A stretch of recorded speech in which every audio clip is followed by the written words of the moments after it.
기도하십니다. 하나님 아버지 감사합니다. 오늘 금요일 아침입니다. 오늘 하루도 주여 은혜가 우리 모든 사랑하는 성도들 가정에 함께 하시고 삶의 환경과 또 영역 위에 함께 하셔서 성령 안에 차고 넘치는 기쁨의 시간들이 되게 하시고 사순절 기간을 통하여 우리의 믿음이 더욱 알차게 여무는 시간들이 되게 하옵소서. 말씀 통해 은혜 주시길 원하고 예수님 이름으로 기도합니다. 아멘. 네, 갈라디아 1장 6절에서 10절 제가 읽겠습니다. 그리스도의 은혜로 너희를 부르신 이를 이같이 속히 떠나 다른 복음을 따르는 것을 내가 이상히 여기더라. 다른 복음은 없나니 다만 어떤 사람들이 너희를 교란하여 그리스도의 복음을 변하게 하려 함이라. 그러나 우리나 혹은 하늘로부터 온 천사라도 우리가 너희에게 전한 복음 외에 다른 복음을 전하면 저주를 받을지어다. 우리가 전에 말하였거니와 내가 지금 다시 말하노니 만일 누구든지 너희가 받은 것 외에 다른 복음을 전하면 저주를 받을지어다. 이제 내가 사람에게 좋게 하랴 하나님께 좋게 하랴 사람들에게 기쁨을 구하랴 내가 지금까지 사람들의 기쁨을 구하였더라면 그리스도의 종이 아니니라. 아멘. 네, 성도 여러분 평안하셨죠? 오늘 하루도 주의 은혜가 여러분 위에 있으시기를 바랍니다. 오늘 주제는 우리가 전해야 할 복음입니다. 바울은 예수님을 만난 즉시 복음을 전했습니다. 사도행전 9장에 보면 다메섹에서 주님을 만난 후에 성령 충만했어요. 이어서 복음 전하기 시작합니다. 그는 죽는 날까지 오직 복음 전도 영혼 구원에 전념했죠. 살아도 주를 위하여 살고 죽어도 주를 위하여 죽나니 내가 사나 죽으나 주의 것이다. 그것은요 복음 전도를 위하여 주의 도구가 되겠다는 강한 의지의 표현입니다. 1차, 2차, 3차 전도를 잘 끝냈습니다. 한 20년간 교회 많이 세웠죠. 복음 전파 열심히 했죠. 영혼 구원 많이 했죠. 그리고 이제 그의 꿈은 로마로 가는 것이었고 하나님 은혜로 로마에 갔습니다. 혹자에 의하면 스페인까지 갔다는 주장도 있습니다. 그리고 결국은 로마에서 순교하게 됩니다. 예수님 12제자들도 복음 전도에 생명을 걸었죠. 예수님이 마지막 명령이 너희는 가서 모든 족속으로 제자를 삼고 아버지와 아들과 성령의 이름으로 세례를 주고 내가 너에게 분부한 모든 것을 가르쳐 지키게 하라. 볼지어다 내가 세상 끝날까지 너희와 항상 함께 있으리라 하시니라. 마태복음 28장 19절 20절까지가 마지막 명령이죠. 그 명령을 따라 그들은 그렇게 복음을 전했죠. 그래서 바울도 그 명령처럼 복음을 전했고 오늘 2000년 교회사에 교회들은 그리고 수많은 주의 종들은 선교사들은 목숨을 걸고 복음을 전했죠. 오늘 이 시대에 우리들이 해야 할 사명도 복음 전파, 영혼 구원, 한나라 확장, 교회 부흥이죠. 참사랑의 가족들도 이 바울처럼 사도들처럼 복음을 전하는 일에 모든 삶을 투자해야 될 줄로 믿습니다. 자, 그러면 첫 번째 주제입니다. 우리가 전할 복음은 그리스도의 복음입니다. 8절이에요. 그러나 우리나 혹은 하늘로부터 온 천사라도 우리가 너희에게 전한 복음 외에 다른 복음을 전하면 저주를 받아라 그랬습니다. 갈라디아 교회는 바울이 전한 그리스도의 복음을 따르지 아니하고 다른 복음을 따랐지요. 야, 다른 복음이 뭐죠? 이단입니다. 그 당시 벌써 영지주의가 나왔습니다. 그리고 니골라당이라든지 할례주의자들, 율법주의자들이 나왔고요. 이후에 마르시온주의라든지 몬타너스주의라든지 가현술주의자라든지 많은 이단들이 막 속출합니다.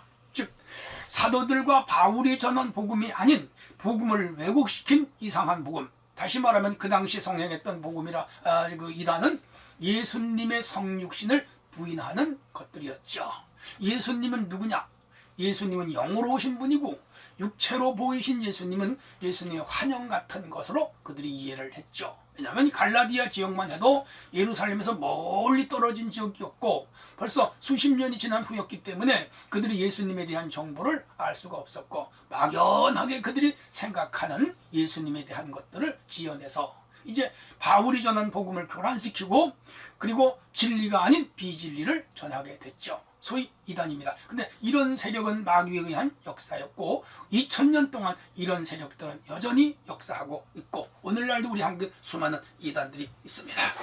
자, 그래서 바울이 말하기를 내가 전한 복음 위에 다른 복음을 전하는 자들은 저주를 받으라. 심한 말 같지만 맞은 말이에요. 예수 그리스도 복음을 믿고 복음만 전해야 하는 것이 우리의 사명입니다. 복음은 예수님이 하나님의 아들이신 것과 그가 육신으로 이 땅에 오신 것과 십자가를 지고 죽은 것과 죽었다가 3일 만에 부활하신 것과 승천하시어 하늘 보좌 우편에 앉아 계시고 다시 이 땅에 재림하셔서 선악간에 심판하신다. 이것이 참 복음입니다. 우리가 사도신경을 통하여 고백하는 그 내용이 복음의 진수, 복음의 핵심입니다. 누구든지 예수를 구주로 믿어야 됩니다. 그리고 그를 영접해야 됩니다. 그렇게 되면 하나님의 자녀된 권세를 받게 됩니다. 사랑하는 성도 여러분, 이것이 진리입니다. 이 말씀만, 이 성경만 믿는 우리 성도들이 되기를 바랍니다. 로마서 10장 10절에 보면 마음으로 믿어 의에 이르고 입으로 신하여 구원에 이른다 그랬습니다. 그리고 이 예수를 믿는 자들에게 영원한 영생과 생명을 줍니다. 또한 바울은 빌립보에서 이렇게 외쳤습니다. 주 예수를 믿어라. 그리하면 너와 내 집이 구원을 받으리라. 주 예수만 믿어야 됩니다.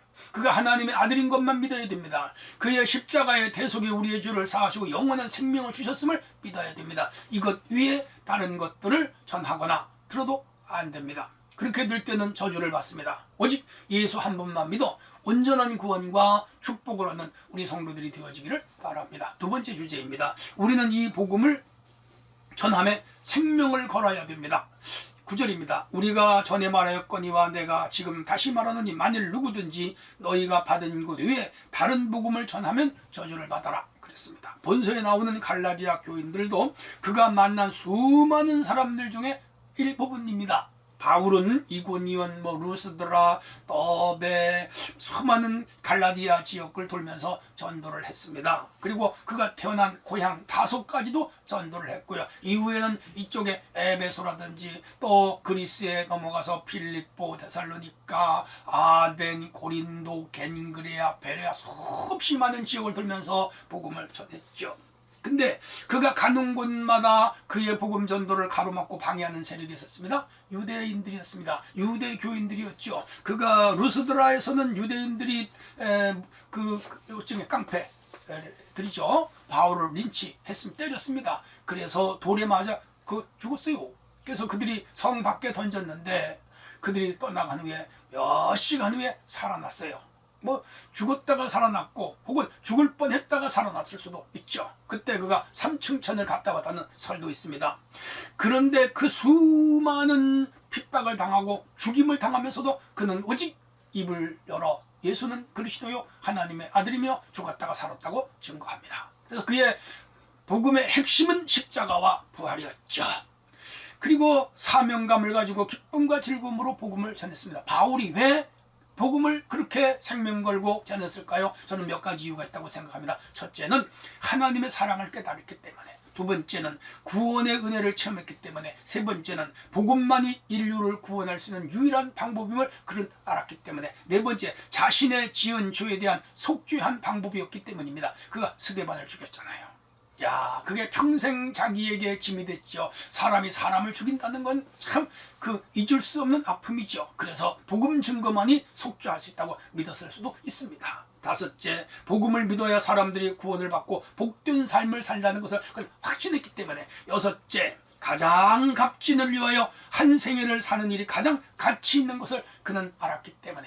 여러분, 우리가 한 생애에 가치 있는 일에 목숨을 걸거나 가치 있는 일에 한 생애를 투자한다는 것은 아름다운 일이죠. 바울이 그랬어요. 그 다음 일곱째, 악한 사단의 세력에서 구원받는 길은 복음 외에는 없다고 믿었기 때문에. 그리고 여덟째, 예수 그리스도만이 인류의 소망이라고 그는 믿었죠.